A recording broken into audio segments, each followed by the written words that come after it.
की अजितदादांच्या ऍक्सिडेंट बद्दल नाही तर घातपात बद्दल प्रॉपर एन्क्वायरी होणं महत्वाचं आहे आणि ती एन्क्वायरी करत असताना पारदर्शक पद्धतीने व्हावी अशी इच्छा संबंध महाराष्ट्राची तिथं आहे।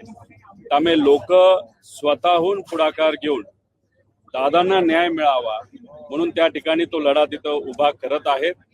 त्यामुळे त्या लोकांची जशी इच्छा आहे त्याच पद्धतीने पारदर्शक पद्धतीचा हा सगळा इन्व्हेस्टिगेशन होईल, तपास होईल अशी अपेक्षा आपण सर्वजण करूया। परंतु ज्या पद्धतीने तुम्ही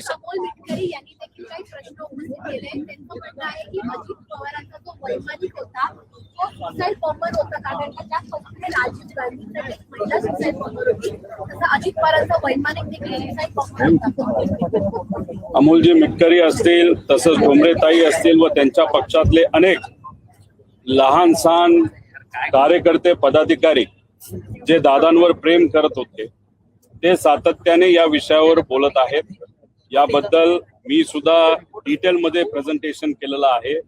त्याच्यामध्ये पायलटच्या बाबतीतला मुद्दा हा तसा महत्वाचा आहे, त्याच्यावर शंका का घेतली पाहिजे ते फार डिटेल मध्ये मी प्रेझेंटेशन तिथं केलेलं आहे। त्यामुळे ते जे बोलतायत आणि मी जे बोलतायत त्याच्यामध्ये काही प्रमाणात सेम काही गोष्टी आहेत।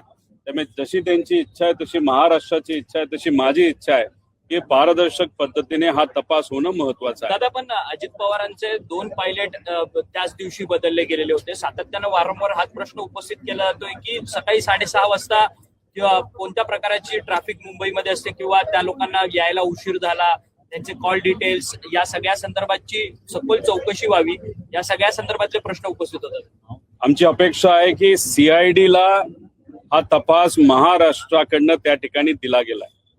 महाराष्ट्राची क्रिमिनल इन्व्हेस्टिगेशन करणारी ही एक महत्वपूर्ण एजन्सी आहे, पण गेल्या महिनाभरात CID काय केलंय, काय तपासाचं स्टेटस आहे, CCTV कॅमेरा हे ताब्यात घेतलेत का एअरपोर्टचे, दोन्ही एअरपोर्टचे, त्याच्याच बरोबर जो क्रिमिनल बाजूचं इन्व्हेस्टिगेशन असतं की हे जे 2 प्रमुख वैमानिक होते ते अचानक बदलण्यात आले, ते का बदलण्यात आले, ट्रॅफिकचं कारण दिलं गेलं, खरंच ट्रॅफिक होतं का, ट्रॅफिकचे कॅमेरा तिथं चेक करावे लागतील। त्याच्याच बरोबर व्हॉट्सअप ग्रुप ॲरोचा जो मी त्या ठिकाणी सांगितला होता, ॲरोचा जो हँडलर आहे त्याच्याबद्दल जे काय मी सांगितलं होतं, त्याच्याच बरोबर दादा गाडीली जाणार होते ते का कॅन्सल झालं, अशा बऱ्याच विषयामध्ये सखोल चौकशी करणं महत्वाचं आहे। DGCA करणं आणि व इन्व्हेस्टिगेशन एजन्सी DGCAच्या अंतर्गत नाहीतर सिव्हिल एव्हिएशनच्या मंत्र्याच्या अंतर्गत यांनी थातूर मातूर 2 रिपोर्ट त्या ठिकाणी दिले, पण प्रमुख रिपोर्ट येणं बाकी आहे। त्याच्यामध्ये प्रिलिमिनरी रिपोर्ट हा पुढच्या काही दिवसांमध्ये येईल असं कालच मंत्री महोदयांनी त्या ठिकाणी सांगितलेलं आहे। आम्ही वाट बघत आहोत काय प्रकारचं इन्व्हेस्टिगेशन त्यांनी आतापर्यंत केलेलं आहे, त्याच्यात काय गोष्टी समोर येत आहेत, कारण आतापर्यंत जी माहिती आम्ही दिली त्याच्यापेक्षा कितीतरी जास्त माहिती सत्तेतल्या काही लोकांची आणि VSR चे कसे संबंध होते, कशा पद्धतीने हे जे काही इन्व्हेस्टिगेशन नाही तर तपास आहे हा चुकीच्या पद्धतीने त्या ठिकाणी चालू आहे, सर्व पुरावे हे आमच्याकडे आहेत। पण आम्हाला याच्यामध्ये राजकारण करायचं नाही, खरंच काय ऍक्शन VSR वर घेतली जाते, आजपर्यंत VSR ने कशा पद्धतीने चुकीच्या गोष्टी या विमान चालवत असताना नाही तर त्यांचा व्यवसाय करत असताना केल्या आणि दादांच्या बाबतीत काय चुका त्यांच्या झाल्या, त्याच्याच बरोबर कपूर नावाचा हा जो पायलट आहे त्या बाबतीत काय, आणि व सत्तेत असणारे जे सर्व नेते मंत्री आहेत त्यांचे संबंध VSR बरोबर कसे होते, या सगळ्या गोष्टी आमच्याकडे आहेत। त्यामुळे तपास जर योग्य दिशेने जात असेल, 2-3 दिवसांनी प्रायमरी रिपोर्ट मध्ये फक्त थातूर मातूर फक्त हे केलं ते केलं अशा जर गोष्टी न करता डिटेलमध्ये काही प्रमाणात डिटेलमध्ये जो तपास असेल तर आम्ही समजू योग्य दिशेने हा तपास त्या ठिकाणी सुरू आहे। पण उगाचच काहीतरी द्यायचं म्हणून त्यांनी दिलं तर मग मराठी माणूस काय असतो आणि महाराष्ट्र काय असतो हे मात्र त्या ठिकाणी या केंद्र सरकारला नाही तर तिथं असणारे जे एव्हिएशन मंत्रालय त्यांना आपल्याला दाखवावं लागेल असं आम्हाला वाटतं। CBI बद्दल काही लोकांनी इच्छा व्यक्त केली, ठीक आहे, CBIच्या माध्यमातून जर तपास होत असेल चांगली गोष्ट आहे, पण एक गोष्ट सर्वांनी नोंद केल्यासारखी आहे, सेंट्रल व्हिजिलन्स कमिटीच्या माध्यमातून जो रिपोर्ट आलाय 7075 सीबीआयच्या केसेस अजून चालू आहेत. त्याच्यावर कुठेही निकाल त्या ठिकाणी अजूनपर्यंत दिला गेला नाही. त्यातल्या 2660 केसेस अशा ज्याच्यामध्ये 10 वर्ष झालं तपास चालू आहे. त्यामुळे बर्फात नाही तर फ्रीज मध्ये हा विषय टाकायचा आणि याच्यावर चर्चाच नको. जो कोणी उद्या जाऊन विचारेल की दादांच्या बाबतीत काय झालं तर उत्तर सत्तेतले लोक देतील सीबीआय कडे तपास आहे. अरे 10 वर्ष सीबीआय कडनं जर काही विषयांमध्ये होत नसेल तर या विषयामध्ये सुद्धा सीबीआय कडे जर तुम्ही केस दिली असेल नाही तर देणार असेल तर त्याला 2 महिने 3 महिने अशा पद्धतीने कुठेतरी कालमर्यादा लावावी लागेल. उगाच द्यायचं म्हणून देऊन आणि त्याच्यात जर टाइमपास होणार असेल तर हा टाइमपास आम्हाला लोकांना आणि महाराष्ट्राच्या तमाम नागरिकांना त्या ठिकाणी नकोय. मुख्यमंत्री वारंवार म्हणतात, काल सुद्धा त्यांनी पत्रकार परिषदेत सांगितले सीबीआय तपास होईल याचा तुमच्याकडे म्हणजे इतर लोकांकडे काही पुरावे असतील आणि शंका उपस्थित केल्या जात असतील तर त्यांनी आम्हाला द्यावे. या बाबतीतलं मुख्यमंत्री साहेबांना एक पत्र मी तयार केलेलं आहे. आज दिवसभरात त्यांचा वेळ घेऊन ते पत्र व त्याच्याच बरोबर डिटेल रिपोर्ट पुराव्यात सकट हे मुख्यमंत्री साहेबांना त्या ठिकाणी मी देईल. सगळेच विषय मुख्यमंत्री साहेबांच्या लेवलला सुटतील असं नाही, कारण का सीआयडी हे मुख्यमंत्री साहेबांच्या अंतर्गत विषय येत असतो. सीआयडीला महाराष्ट्रामध्ये तपास करता येतो, परवानगी तो इतर ठिकाणी सुद्धा करू शकतो, पण त्यांना एअरपोर्ट अथॉरिटीची परवानगी लागते, बऱ्याच काही गोष्टी लागतात. सीबीआय कडनं तपास केला जाईल असं ते सांगतात, पण सीबीआयच्या बाबतीत तपासला परवानगी देणारे जे होम मिनिस्टर साहेब अमित शहाजी आहेत त्यांना ऑलरेडी हे रिपोर्ट आम्ही पाठवलेले आहेत. तिथं असणारे सिव्हिल एव्हिएशन मंत्रालय यांना आम्ही रिपोर्ट तिथं पाठवलेले आहेत. त्याच्याच बरोबर जे डीजीसीए आहे त्यांना सुद्धा तिथं रिपोर्ट पाठवलेले आहेत. पण महाराष्ट्रातले अनेक सत्तेतले काही मंत्री सांगत आहेत की प्रेझेंटेशन घेण्यापेक्षा मुख्यमंत्री साहेबांना तुम्ही रिपोर्ट द्या. तर हे रिपोर्ट आधीही मी देणार होतो आणि आताही त्या ठिकाणी आज अधिवेशनाला आलोच आहे. पहिला दिवस आहे तर हे रिपोर्ट सर्व हे मुख्यमंत्री साहेबांना देतील. पण मी एक गोष्ट सर्वांना सांगतोय आणि सरकारमधल्या लोकांना सांगतोय, जी माहिती आतापर्यंत दिली ती कदाचित फक्त 20 ते 30% आहे. 70% माहिती आम्ही मागे ठेवलेली आहे. त्यामुळे जर तपास योग्य पद्धतीने होत नसेल आणि त्याच्यामध्ये जर काळं बेरं झालं हे फार सरकारला महागात पडू शकतं. त्यामुळे आम्हाला इथं राजकारण करायचं नाही. आमची विनंती एवढी आहे, प्रायमरी रिपोर्ट जो 2 दिवसामध्ये येत आहे तो योग्य पद्धतीचाच त्या ठिकाणी असावा.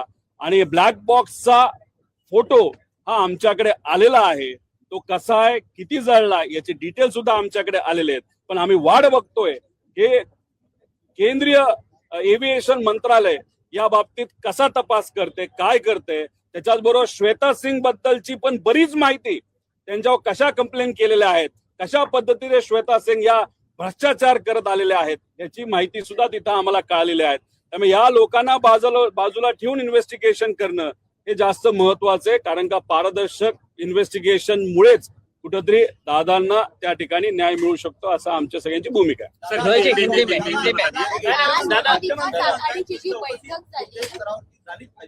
तक्रार आहे सेफ्टीकडे देऊ शकता किंवा संबंधित मंत्रालयाकडे किंवा स्वतः मुख्यमंत्र्यांकडे देऊ शकता. तुम्ही आज रिपोर्ट सादर करणारा किंवा तक्रार स्वतः या देशाच्या होम मिनिस्टर साहेबांच्या कार्यालयामध्ये ईमेलच्या माध्यमातून हे सर्व रिपोर्ट दिलेले आहेत, डीजीसीए ला दिलेले आहेत. त्याच्याच बरोबर जे या देशातले एव्हिएशन मिनिस्टर आहेत आणि आमची इच्छा आहे की त्या एव्हिएशन मिनिस्टरला त्या पदावर ठेवणं हे योग्य नाही, कारण का त्यांच्याच नेत्याच्या काही आर्थिक संबंध हे तिथं त्या ठिकाणी दिसत आहेत. आणि मी अजून एक गोष्ट नोट करतो की काही प्रमाणात काही गोष्टी माझ्या कानावर आलेल्या आहेत की आम्ही त्यांच्या परिवारातल्या महिलांवर त्या ठिकाणी आरोप करतोय. कृपा करून नोंद करावी, त्यांच्या परिवारातल्या महिलांवर कुठेही त्या ठिकाणी आरोप नाहीत, ते कुठल्याही पद्धतीने राजकारणात नाहीत. त्यामुळे त्यांच्याकडे आम्ही कुठेही त्या ठिकाणी लक्ष देत नाही. आमचं फक्त एवढंच मत आहे की एक जी कंपनी आहे ती त्यांच्या नेत्यांच्या संलग्न असल्यामुळे तिथं त्यांच्याकडनं तपास पारदर्शक पद्धतीने होईल का असं प्रश्नचिन्ह असल्यामुळे आमची ही मागणी आहे की जे एव्हिएशन मिनिस्टर आहेत रामकृष्ण नायडू साहेब ते त्या पदावर राहू नये अशी इच्छा त्या ठिकाणी आम्ही व्यक्त केलेली आहे. आज महाविकास आघाडीची बैठक झाली त्यामध्ये तुमच्या पक्षात समन्वय नव्हता म्हणून कोणी नेता येऊ शकला नाही की काय नेमकं?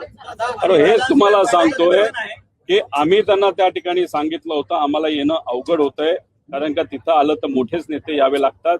पण काल बरेच मोठे नेते वेगळ्या वेगळ्या ठिकाणी अडकलेले असल्यामुळे आणि माझ्यासारखा छोटा नेता नाहीतर कार्यकर्ता हा दिल्लीत अडकल्यामुळे त्या बैठकीला आम्हाला तिथं येता आलं नाही. पण याच्या पुढे आम्ही एकत्रित महाराष्ट्राच्या वतीने लढताना आपल्या सगळ्यांना बघायला शरद पवार पुन्हा राज्यसभेचे उमेदवार असतील का? आपल्या पक्षाची भूमिका काय आहे? कारण काँग्रेसचं म्हणते की राज्यसभेवर आमचा उमेदवार महाविकास या देशामध्ये सगळ्यात अनुभवी आणि कालच आपण सर्वांनी बघितलं आहे की राजकीय क्षेत्रामध्ये पवार साहेबांना 60 वर्षाचा अनुभव आणि 60 वर्ष या राजकारणामध्ये आलेले कालच त्या ठिकाणी तो दिवस तिथं होता. त्यामुळे या देशामध्ये एवढा राजकीय अनुभव असणारा अजून दुसरा कुठलाही नेता नाही. त्यामुळे पवार साहेबांच्या अनुभवाचा फायदा हा राज्याला आणि त्याच्याच बरोबर देशाला 100% त्या ठिकाणी होऊ शकतो. त्याच्याच बरोबर अजितदादांची सुद्धा इच्छा होती की पवार साहेब हे राज्यसभेमध्ये अजून एकदा त्या ठिकाणी गेले पाहिजे.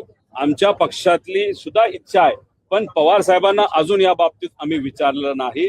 त्याच्याच बरोबर राऊत साहेबांनी इच्छा व्यक्त केली की पवार साहेब जर इच्छा दाखवत असतील राज्यसभेत जायची तर आम्ही तिथं पाठिंबा देऊ.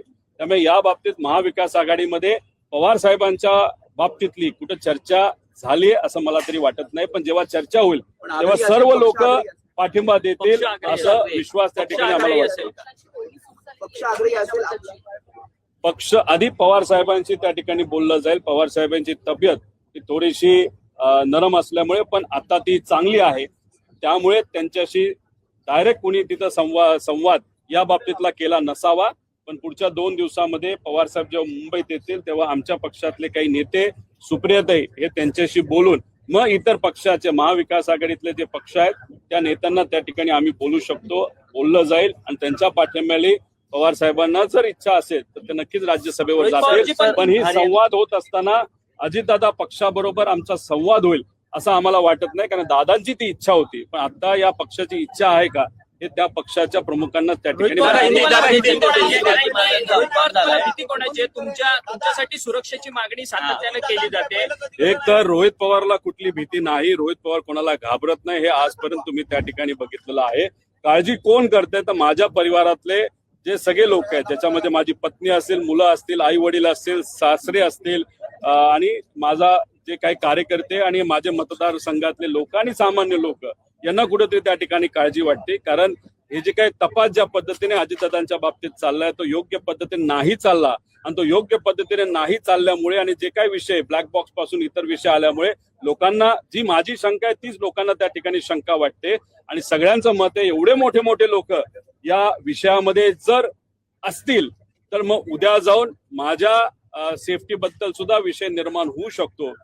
द्यायची नाही द्यायची हा सरकारचा त्या ठिकाणी विषय, पण शेवटी मराठी माणूस म्हणून अजित काकांसाठी आणि काय खरं घडलं हे कुठंतरी आम्हाला कळलं पाहिजे, महाराष्ट्राला कळलं पाहिजे, या हेतूतून त्या ठिकाणी आम्ही लढत राहणार. हरियाणामध्ये छत्रपती शिवाजी महाराज यांचा अपमान झालाय. हरियाणामध्ये छत्रपती शिवाजी महाराजांचा अपमान झालाय.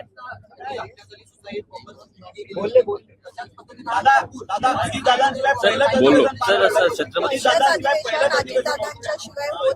एक महिना होत आला अजितदादांना गेल्याला, कसं बघता तुमची काय भावना आहे? ते दुःखद भावना आहे. एक तर समजतच नाही की आता अधिवेशनामध्ये कसं बोलायचं, काय बोलायचं.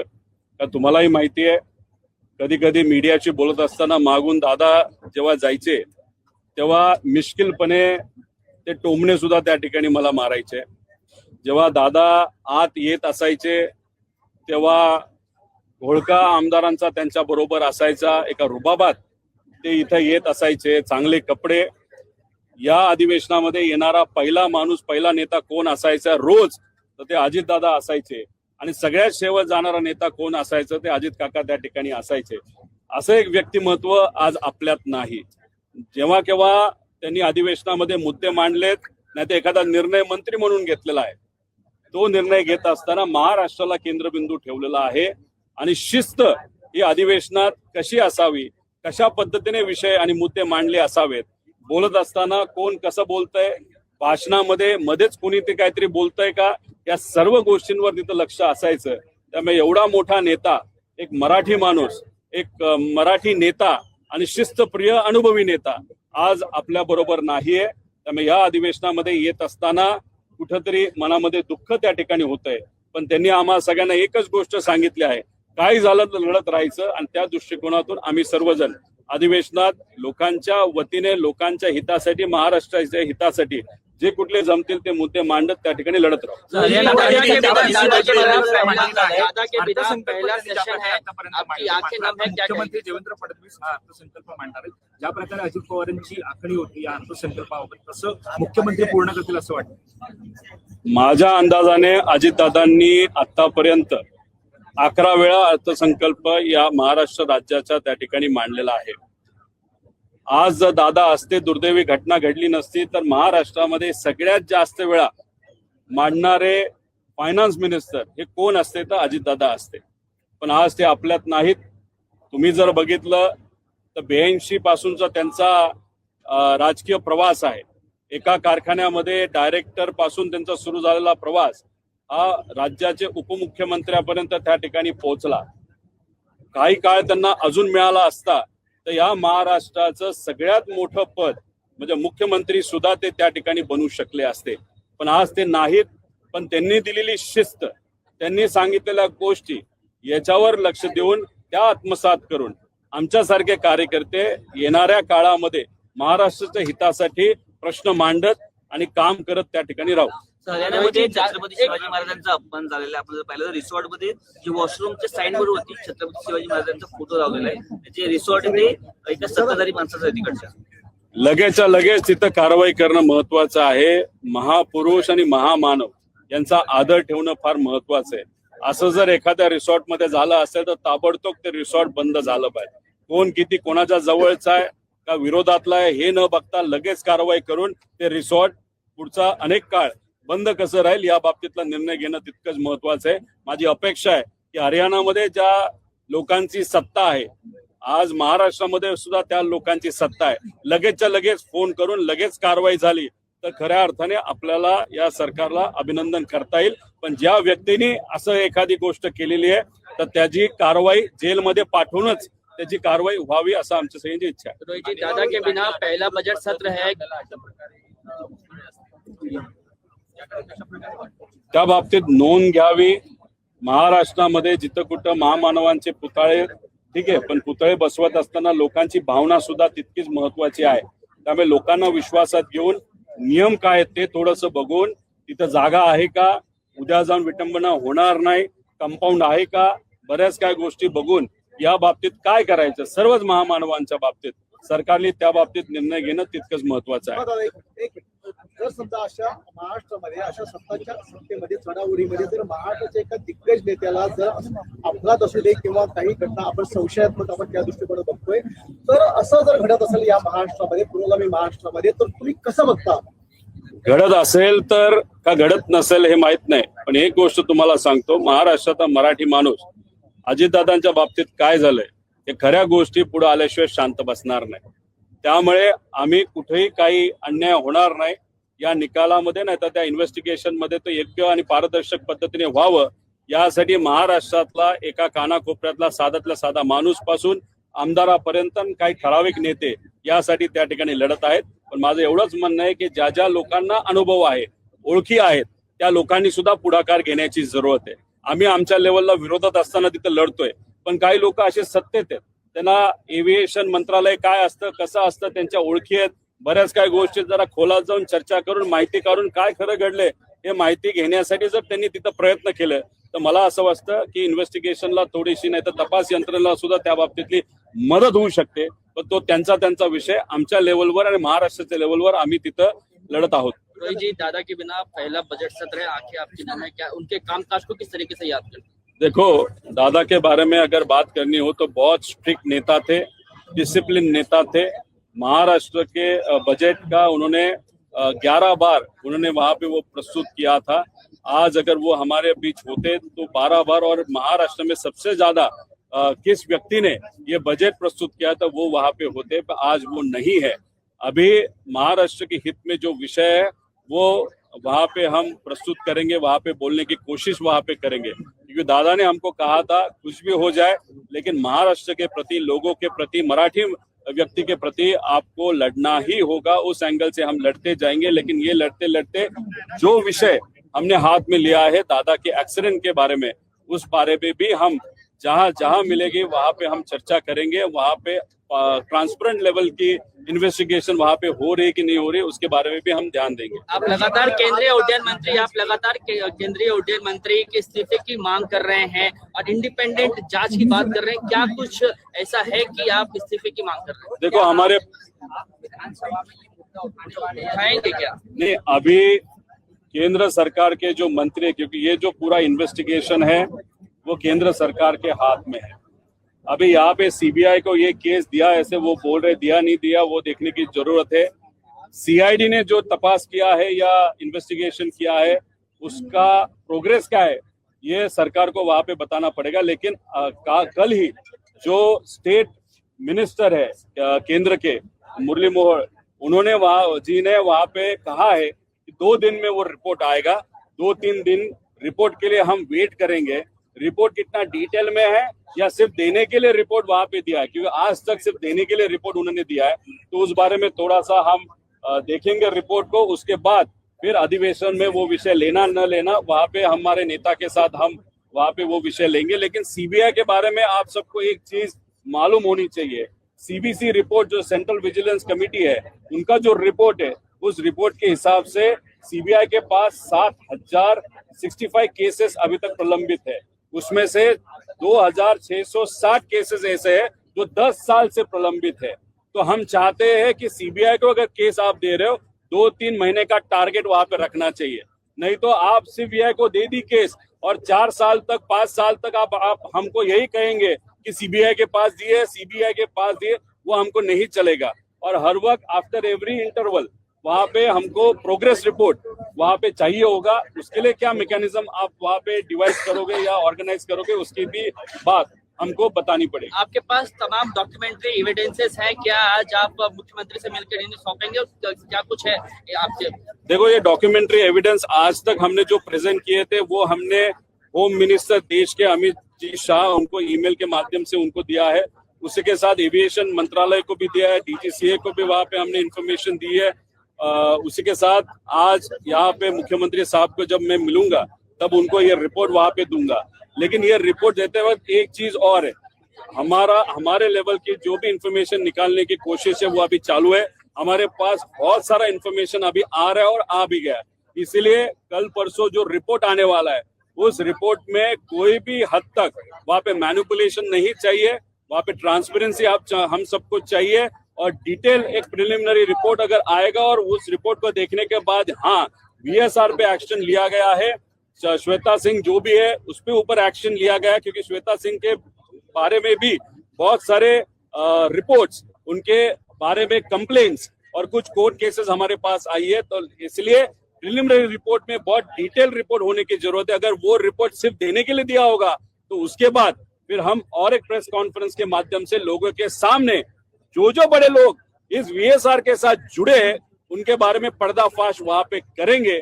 अगर वो नहीं वो चाहते तो जल्दी से जल्दी पारदर्शक लेवल पे, ट्रांसपेरेंट लेवल पे ये प्रिलिमिनरी रिपोर्ट हमको चाहिए और वीएसआर पे इमीडिएटली एक्शन लेने की जरूरत है। सर दो सवाल है सर, 2 सवाल है। कल महाविकास आघाड़ी की बैठक हुई, इसमें आपकी पार्टी का नेता कोई नहीं आया। दूसरी चीज, शरद पवार के राज्यसभा जाने को लेकर कई तरह की चर्चाएं जो चल रही है, इस दोनों मुद्दे पर आपकी पार्टी का स्टैंड क्या है? कल जो मीटिंग था उस मीटिंग के पहले हमारे जो नेता थे उन नेताओं ने उद्धव ठाकरे साहब की जो शिवसेना है उसी के साथ कांग्रेस के साथ बातचीत की थी। और एक नेता जो उपस्थित होने वाले थे वो बहुत लेट यहाँ पे पहुंचे, इसलिए वहां पे कोई भी कोऑर्डिनेशन का इशू नहीं है। ये जो बजट का अधिवेशन है उसमें हम साथ में मिलके महाराष्ट्र की हित में वहां पे लड़ेंगे, इसलिए सिर्फ एक मीटिंग के लिए कोई नहीं आया, इसलिए कुछ और लेवल तक ये चर्चा लेके जाना कुछ उसमें नहीं है। आगे हम साथ में लड़ते हुए आप सबको देखेंगे। दूसरी बात, इस देश में सबसे अनुभवी नेता अगर कौन रहेगा राजनीति में तो वो है पवार साहब। अलग अलग डिपार्टमेंट उन्होंने वहां पे हैंडल की है। राज्यसभा की उनकी जो टर्म है अभी वो खत्म होने आ रही है, उन्होंने अभी तक इच्छा व्यक्त नहीं की। लेकिन अजीत दादा के साथ जब हम चर्चा कर रहे थे, अजीत दादा की इच्छा थी कि साहब जैसा एक अनुभवी नेता वापस राज्यसभा में जाना चाहिए, हमारे एमएलए और हमारे नेता की भी वो इच्छा है। उसी के साथ जो उद्धव ठाकरे साहब का पक्ष है, उनके राउत साहब संजय राउत जी ने भी वहां पे इच्छा व्यक्त की थी। अभी तक साहब के साथ बात नहीं हुआ, उनकी तबीयत थोड़ी सी खराब है, लेकिन अभी वो इम्प्रूव हो गए। उनके साथ बात करने के बाद 2-3 दिन में साहब के राज्यसभा के बारे में और डिटेल में हमारे नेता आप सबको बात करेंगे। रोहित जी, इंटरनेशनल लॉ के मुताबिक जब भी कोई प्लेन क्रैश होता है 1 महीने के अंदर अंदर प्रिलिमिनरी रिपोर्ट पब्लिक डोमेन पे डाली जाती है। दादाजी का जो देहांत हुआ था 28 जनवरी यानी कि 28 फरवरी तक प्रिलिमिनरी रिपोर्ट आएगी, उसके बाद डिटेल रिपोर्ट आने में बहुत टाइम लगता है। जो ये प्रिलिमिनरी रिपोर्ट आएगी, अगर जो भी उसमें तथ्य होते हैं, क्या उसके लिए आप तैयार है? जैसा मुरली मनोहर जी कहे कि हम प्रिलिमिनरी रिपोर्ट 1-2 दिन में करेंगे, तो इंटरनेशनल लॉ कहता है कि आप पब्लिक डोमेन में डाल देंगे 1 महीने के अंदर अंदर। उस रिपोर्ट के बारे में क्या कहना चाहते हैं? यूएस में एक जो एक्सीडेंट हुआ था उसका प्राइमरी रिपोर्ट 2 दिन में आया था। ठीक है, आप बोल रहे हो तो 1 महीना हम रुकेंगे, तो हम रुकेंगे। लेकिन अगर आपने डीजीसीए का एक स्टेटमेंट अगर देखा होगा, एक कमेटी उन्होंने फॉर्म की है, उस कमेटी के अंतर्गत उन्होंने कहा था 15 फरवरी तक हम रिपोर्ट देंगे। आज अगर आप देखो 23 फरवरी, 15 फरवरी होके 7 दिन 8 दिन हो गए, तब भी उनका रिपोर्ट अभी तक नहीं आया। ठीक है, वो कह रहे 2 दिन में वो रिपोर्ट आएगा, हम उसके लिए वेट करेंगे। लेकिन रिपोर्ट देते वक्त सिर्फ ये हुआ था वो हुआ था, जो हम बोल रहे हैं वही अगर वो बोलेंगे कि बेसिक इन्फॉर्मेशन वो हमको नहीं चाहिए। हमने बहुत सारी इन्फॉर्मेशन उनको दी है, उसी के साथ वीएसआर के खिलाफ बहुत सारे प्रूफ हमने वहां पे दिए है। उसी के साथ 27 को क्या हुआ था, फिर 28 को क्या हुआ था, ब्लैक बॉक्स के बारे में बहुत सारी चीजें हमने बताई थी। कौन सी कंपनी है, उस लेयर जेट को कैसे आपने परमिट किया था, श्वेता सिंह के बारे में हमने इन्फॉर्मेशन दी है। इसलिए हम not being in power without कोई सिस्टम या कोई भी ये जो अधिकारी, उनके अधिकारी न होते हुए भी अगर हम इतना 10-15 दिन में निकाल सकते हैं, तो गवर्नमेंट के माध्यम से डिटेल में रिपोर्ट बहुत जल्द और बहुत डिटेल आने की जरूरत है। अगर उन्होंने वो 2-3 दिन में नहीं दिया तो हमारे पास बहुत सारी इंफॉर्मेशन है। हम कंक्लूड करेंगे कि इस वीएसआर में बहुत सारे सत्ता में लोग इन्वॉल्व है और उसके कारण, वो प्रेशर होने के कारण दादा का जो इन्वेस्टिगेशन है जानबूझ के डिले किया जा रहा है, जानबूझ के उसमें डिस्पेरेंसीज वहां पे रखी जा रही है। इसलिए जो 2 दिन में रिपोर्ट आएगा वो देखने के बाद फिर हमारे पास और जो बड़े बड़े नेता, बड़े बड़े लोग, बड़े बड़े बिजनेसमैन वीएसआर के साथ कैसे मिले है वो हम वहां पे लोगों के सामने लाएंगे। अगर वो नहीं चाहते ये बड़े लोग, तो ये प्रिलिमिनरी रिपोर्ट अच्छे तरीके से डिटेल में लोगों को सेटिस्फाई हो, इस लेवल तक का वो रिपोर्ट होना चाहिए, ऐसे हम सबकी मांग है। Sir, last question, Supriya Sule जी ने अपने ट्वीट में कहा था कि आप इतने सारे एक्सपोज कर रहे हैं वीएसआर को लेकर, जेट को लेकर, आपकी सिक्योरिटी बढ़ा देनी चाहिए। क्या आपको लगता है कि आपकी जान को भी खतरा है, आपके ऊपर भी कुछ अटैक हो सकता है, सिक्योरिटी बढ़ानी चाहिए? देखो, मेरे बारे में अगर बात करो तो मैं किसी से नहीं डरता, लेकिन मेरे फैमिली मेंबर्स हो, कार्यकर्ता हो, नागरिक हो महाराष्ट्र के, उन सब का कहना है कि अगर वीएसआर में और इन्वेस्टिगेशन जिस तरीके से हो रही है वहां पे डिले हो रहा है, तो बहुत बड़े बड़े लोग इस चीज से जुड़े होंगे। अगर रोहित पवार उनके खिलाफ बोल रहा है तो फिर आगे जाके रोहित पवार को दिक्कत ना हो, उनके ऊपर कुछ न गलत हो, इस भावना से लोगों की वो मांग है। फैमिली मेंबर से, मतलब सुप्रिया ताई से भी वो मांग हो रही है। सिक्योरिटी देना नहीं देना वो सरकार का विषय है, लेकिन एक चीज यहाँ पे मैं बताना चाहता हूँ कि मैं यहाँ पे लड़ते रहूंगा जब तक अजीत दादा को न्याय वहां पे न मिले तब तक। Thank you sir.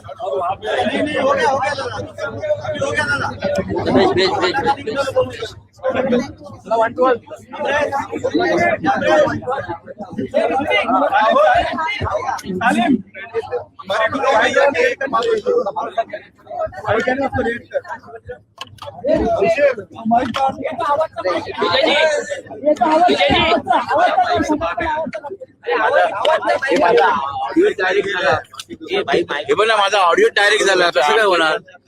ऑडिओ गेला माझा, असं खाली ठेवतोय.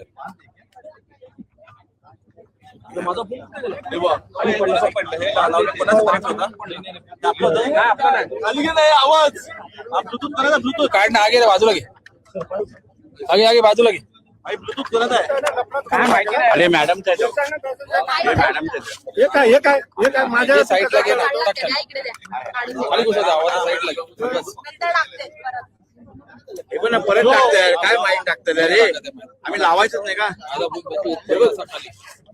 हे कोण टाकलं असं वरती हे कर रे अरे छोटू वरती झालं ते हिला खाली टाकलं केवढं ते मंदिराचा घुमट आलेला पुरा आवाज